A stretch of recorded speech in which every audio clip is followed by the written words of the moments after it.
ร้องเลย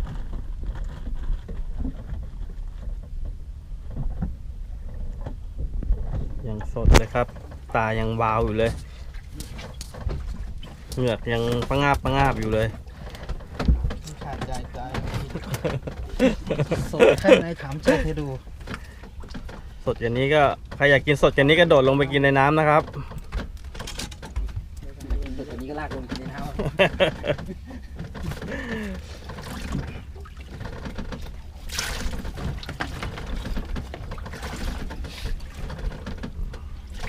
อ้าวไหนบอกว่ามีไต่อันนู้นได้ปลาไม่เอาโอ้นั้นมีกูเขียงเฉยเราเห็นล้างเอาไปขัดซะอย่างดีนะ ทำหลอกอ่ะ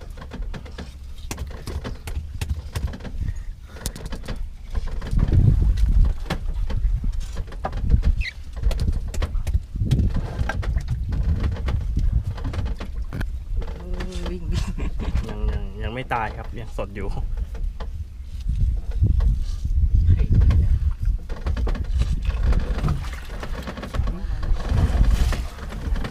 ตัวมาเยอะตัวแม่งหลอกเดี๋ยวยังไม่ได้เวลาของมึงแป๊บนึงอันนี้ไม่เป็นเวลากินเราจะไม่ยุ่งกันนู่นอีโต้ตีไปนู่นไปขึ้นนู่นไหนอ่ะไหนตีข้างหลัง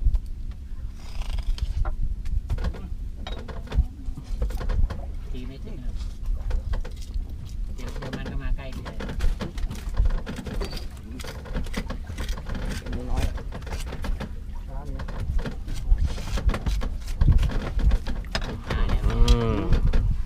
ดูเนื้อครับโอ้โหยอดมาแล้วหลอกมันได้หลอกอะไร มาแล้วมาแล้ว โอ้โห โลลาง ระวังข้างหลังนะสัก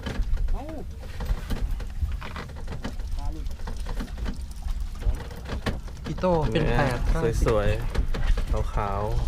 แป๊บนึงนะครับขอโทษครับ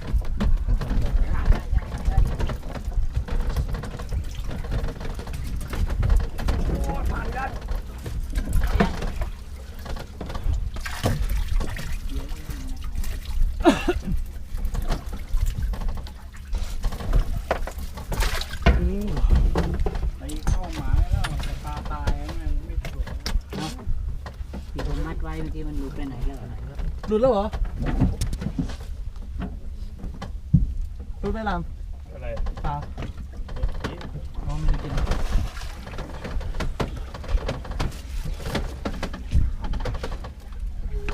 มีทั้งเอ็นเลย ขายใครอ่ะ มีล่ามมาด้วย นี่ทำไมวันนี้ไม่เจอ ล่ามอันนี้ต้องใส่กิ๊บไว้ที่เบ็ด ตาดีจริง พร้อมเปลี่ยนโอ้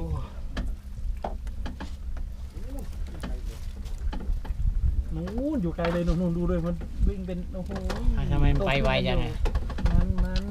เมื่อกี้มันอยู่ตรงนี้นะ เดี๋ยวเราจะไปแล้ว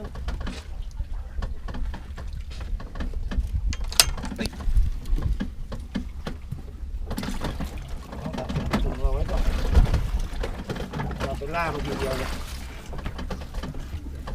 เอาเข้าเนื้อ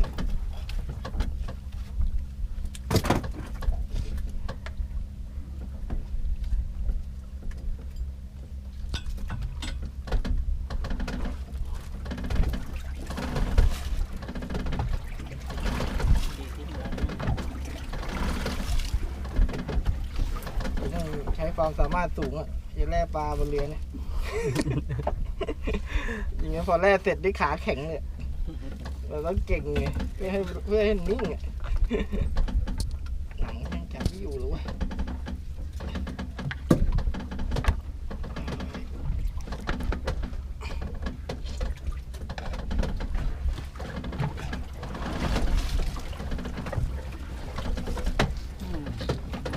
แรกครึ่งเดียวใช่ไหมเนี่ย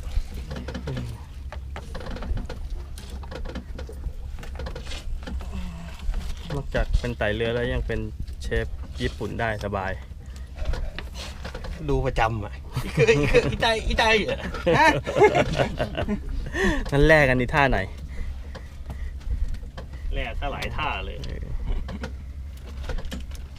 โหลดมาเนี่ยไอ้เครื่องเสียงเนี่ยนะเปิดได้ไม่โดนนี่เลย สวยๆเลย มันเป็นตัวเมียครับนะอ๋อเนื้อเลยสวย ผมว่าน่าจะเป็นตัวผู้นะ มันมีไข่ อ๋อนี่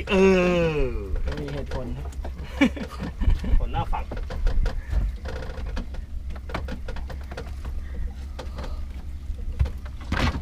คนตกกระสุนให้ก็ไม่มีใครเก็บกระสุนเข้าห้องเลย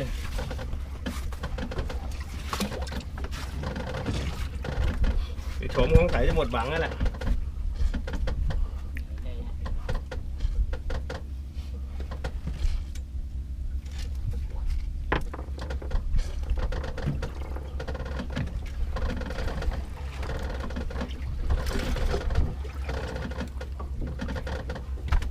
ชิ้นใหญ่เลยนะ เอานั่นแหละครับ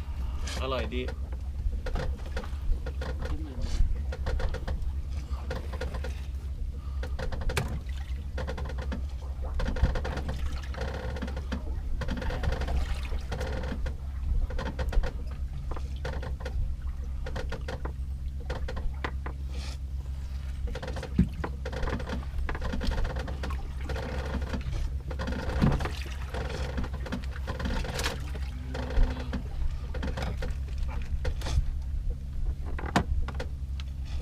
วิ่งให้สบายใจก่อนไอ้โต้เดี๋ยวมึงเจอ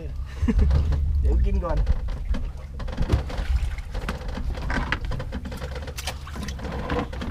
เจอกัน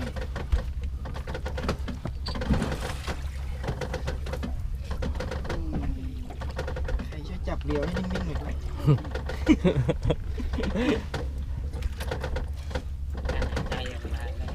แต่วันนี้ ทำไม ลมแบบนี้เหมือนไม่อยู่ในช่วงหน้ามรสุมเลย อันนี้มันไม่ใช่หน้ามรสุมนะ เขายังไม่ถึงอะครับนี่ อันนี้มันเป็นหน้า มันเป็นมรสุมตะวันตก อืม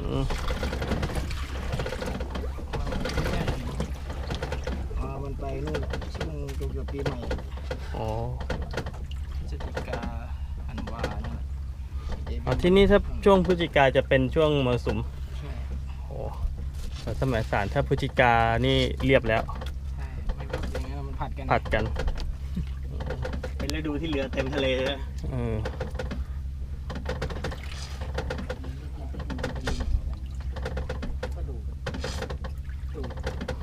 ดู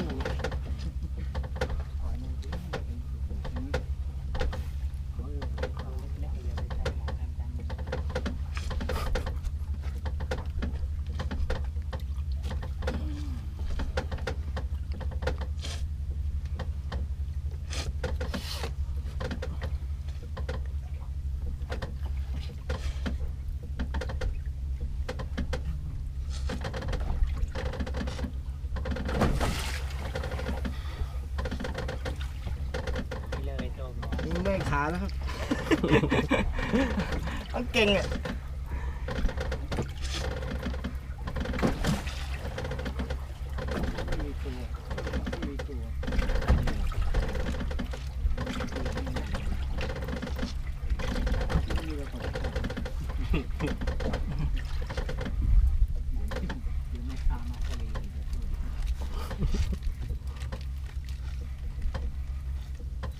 น่าจะโอ้สวยงาม โอ้ยดูอะไรมันยัดปากมันมา จุกปากไว้เลย มันน็อกน้ำถุงลมมันปรับสภาพไม่ทันปอดมันออกเลย